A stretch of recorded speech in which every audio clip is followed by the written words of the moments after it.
Só para localizar você, nós vimos em vídeo anterior que Jesus Cristo pediu ajuda aos discípulos para orarem por ele, mas eles dormiram. Então ele se dirige ao Pai, ele se dirige a Deus. Então o ponto que vamos ver agora é que as súplicas que Jesus Cristo fez apontam para a intimidade com Deus. Cada vez que Jesus Cristo orou, exceto quando ele foi abandonado por Deus na cruz, ele chamou Deus de Pai. Aqui na narrativa de Mateus, a ênfase é em meu Pai, o que indica a sua intimidade com Deus.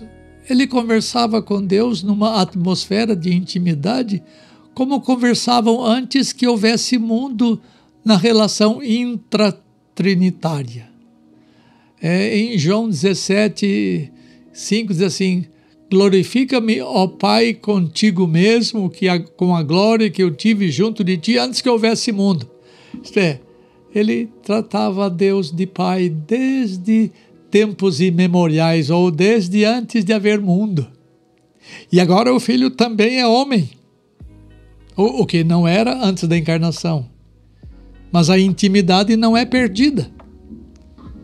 Na revelação do Antigo Testamento, não vemos nenhum judeu com essa intimidade com Deus. Essa intimidade era estranha aos judeus. Não é de se espantar que os judeus estranhassem que Jesus chamasse Deus de meu Pai, num relacionamento extremamente pessoal, porque não era assim que eles tratavam Yahweh ou Javé. Para os judeus, Deus era o Pai da nação israelita, mas não Pai de pessoas individuais. A intimidade de Jesus Cristo, no entanto, era muito grande. Ele não somente chamava Deus de Pai, mas de meu Pai e de Abba, Pai. Que era um tratamento de grande familiaridade, como se ele chamasse Deus de Paizinho. Mesmo os discípulos do Novo Testamento não têm esse mesmo relacionamento com Deus, a despeito de eles serem também filhos de Deus. A intimidade de Jesus tem a ver também com a sua essencialidade em relação ao Pai. Ele era tão Deus quanto seu Pai. Os crentes chamam Deus de Pai, mas Jesus Cristo tem muito mais autoridade para chamar Deus de meu Pai, também por causa da sua filiação, que vem da eternidade. Todavia, o Espírito Santo nos ensina a chamar Deus de Abba, o que aponta para a necessidade que temos de intimidade que devemos ter com Ele em nossas orações. Não foi sem razão que Jesus Cristo, para ensinar como a gente deve orar, disse, e quando orar, dizei assim, Pai Nosso. Ele chamava de meu Pai, mas Ele é o Pai de todos os filhos de Deus.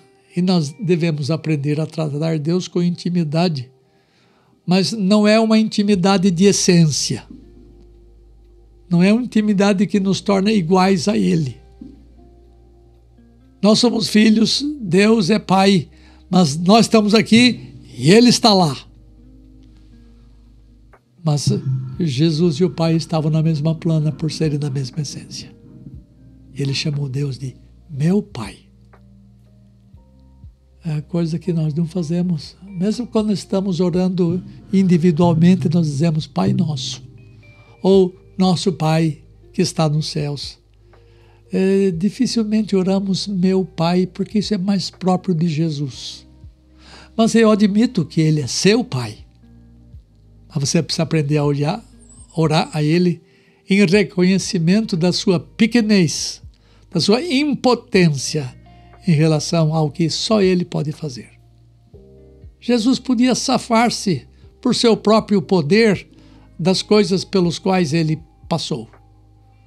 Mas ele orou na condição de representante de pecadores e na posição de um homem que estava sob a ira divina representativamente.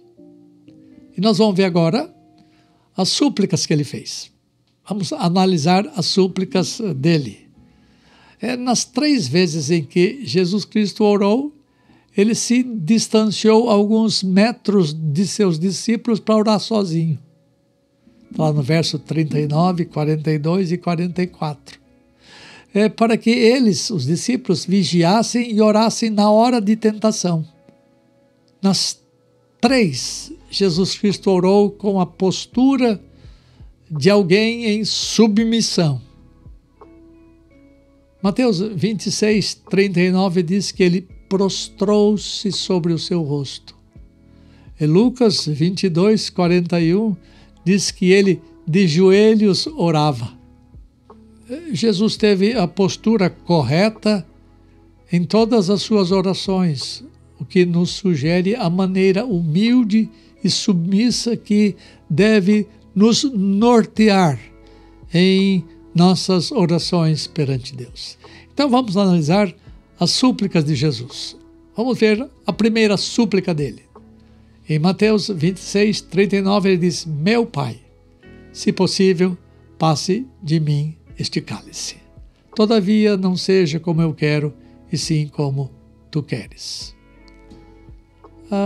Já consideramos no livro anterior de minha publicação sobre o atributo da vontade de Deus, que está no meu livro O Ser de Deus e Seus Atributos. O atributo da vontade é uma qualidade da natureza divina, não da pessoa em si. Como o Redentor possuía 2 naturezas, ou seja, possuía a divina e a humana, ele possuía consequentemente a vontade divina e ao mesmo tempo a vontade humana. No caso em pauta, a vontade de Jesus, que diz assim: não seja como eu quero, diz respeito à vontade de sua natureza humana. Veja a sua vontade expressa. Na primeira súplica, Jesus Cristo aventou a possibilidade de o cálice ser retirado dele. Essa era a sua vontade como homem, ele queria fugir da dor. Você não pode se esquecer de que um homem procura quanto pode escapar do sofrimento. Sempre a nossa humanidade haverá de querer fugir do sofrimento. Não é errado escapar da dor. Era exatamente o que Jesus queria. Ele sabia que muitos doloridos sofrimentos estavam para vir sobre ele.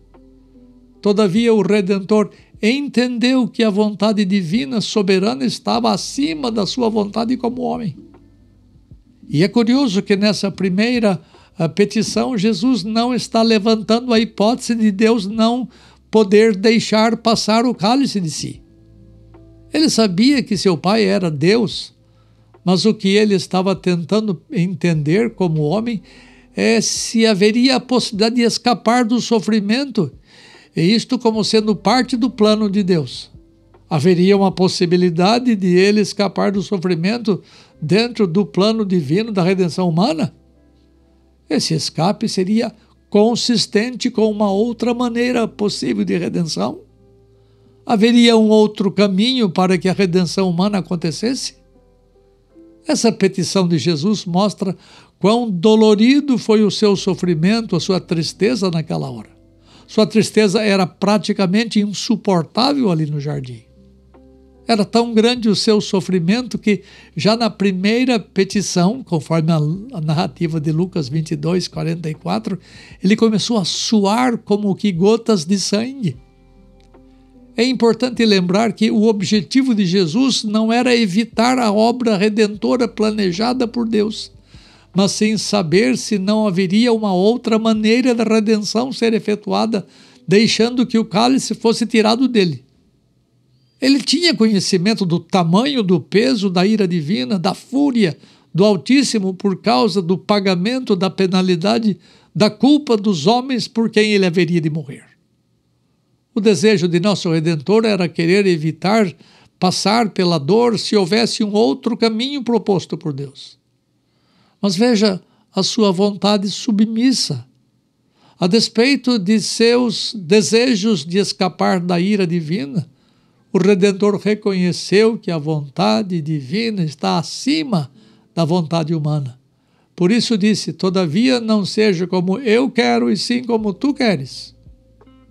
Quando ainda não no ponto culminante de sua dor no jardim, com a visão mais clareada, ele já tinha chegado anteriormente à conclusão de que o destino traçado por Deus para ele era o de passar necessariamente por aquele sofrimento. Por esta razão ele disse: agora está angustiada a minha alma, e que direi eu? Pai, salva-me desta hora? Então ele reconhecidamente diz: mas precisamente com este propósito vim para esta hora. João 12, 27. Talvez recordando a sua própria conclusão anterior, ele submete-se à vontade do Pai, a vontade soberana do Pai. Não seja como eu quero, mas como tu queres. Veja, a vontade humana e a vontade divina. Ele sabia que tinha vindo ao mundo para fazer a vontade, ou o decreto de Deus, que era a redenção do seu povo. E essa vontade, e a essa vontade ele se submeteu completamente. Esta deve ser a maneira como todo cristão deve enfrentar as provações de sofrimento que vêm sobre si. Quando entendemos que a vontade de Deus sempre é feita em nossa vida, a nossa reação aos problemas sempre será a de Jesus. Jesus confiou na vontade soberana do seu Pai a ponto de se entregar ao que o Pai tinha preparado para ele. Essa é a atitude correta que todos nós devemos ter quando as ondas e vagas divinas passam sobre nós. Nunca poderemos suportar o peso da tristeza que Jesus suportou, mas a nossa reação diante do sofrimento pode e deve ser a mesma. Vamos ver agora a segunda súplica. Olha Mateus 26, 42. Olha o que ele fala. Meu Pai, se não é possível passar de mim este cálice sem que eu o beba, faça-se a tua vontade. Novamente ele se dirige ao Pai como sendo o meu Pai, numa demonstração de intimidade com ele. E nessa segunda súplica, alguns minutos depois da primeira, Jesus Cristo já tinha percebido com mais clareza a impossibilidade de o seu pedido ser respondido positivamente. Então ele muda o tom de sua oração, pois começa dizendo: se não é possível passar de mim este cálice, né? Na primeira petição ele pediu que o Pai passasse dele o cálice. Agora, já consciente da impossibilidade de uma resposta positiva ao seu pedido, ele resigna-se inquestionavelmente diante da vontade soberana de seu Pai. Mais do que na primeira petição, podemos ver na segunda petição o seu comprometimento com a vontade divina. Antes Pai, passa de mim este cálice. Na segunda, se não puder passar de mim este cálice, seja feita a tua vontade. Terceira súplica, verso 44, Mateus 26, 44. Deixando-os novamente, foi orar pela terceira vez, repetindo as mesmas palavras. Não há menção de algo novo na terceira petição. Simplesmente as mesmas palavras são repetidas. É possível que suas palavras tenham sido ainda mais carregadas de convicção da vontade do Pai em sua vida. Uma sugestão desse possível argumento poderia ser expressa da seguinte maneira: já que não vais me responder positivamente, então que tua vontade seja feita. É uma resignação ainda maior à vontade suprema. Nessa terceira petição, as mesmas palavras podem ter sido um comprometimento ainda maior do que o anterior. Foi por causa da resposta negativa que o Pai lhe deu é que podemos ser livres de receber a ira divina sobre nós. Porque a vontade de Deus foi feita soberanamente em Cristo Jesus. A vontade punitiva de Deus não é executada em nossa vida. Ele pune um para que não puna outros. Ele castiga um para que outros sejam libertos. E é espantoso que essas coisas sejam assim. Foi por causa da grande e agonizante tristeza suportada no Getsemane que somos hoje mais do que vencedores. Nessa ocasião extremamente dolorida, os poderes do inferno foram vencidos e a ira de Deus principiou sua satisfação. Satisfação essa que culminou no Calvário. Você não entende muito sobre a tristeza dele, não é? Ela sobrepassa o nosso entendimento, porque ali ele não está tratando da culpa pessoal. E muito menos está tratando das penas de um homem só. Ele está tratando das penas de todas as pessoas por quem ele morreu, de todos os chamados eleitos de Deus, de toda a história humana, de todas as raças, povos, tribos, línguas e nações. Nesse lugar, ele orou suplicimente, mas Deus lhe disse não, para que ele pudesse dizer sim a você. Você pede, Deus, livra-me dos meus pecados, livra-me do castigo. E Deus responde, yes! Mas ao seu filho ele disse, no way. De jeito nenhum. Porque eu não posso redimir pecadores se alguém não pagar a conta deles. Isso trouxe uma profunda tristeza em Jesus. Ao mesmo tempo que ele mostrou diante da tristeza submissão à vontade do seu Pai. Deus o abençoe.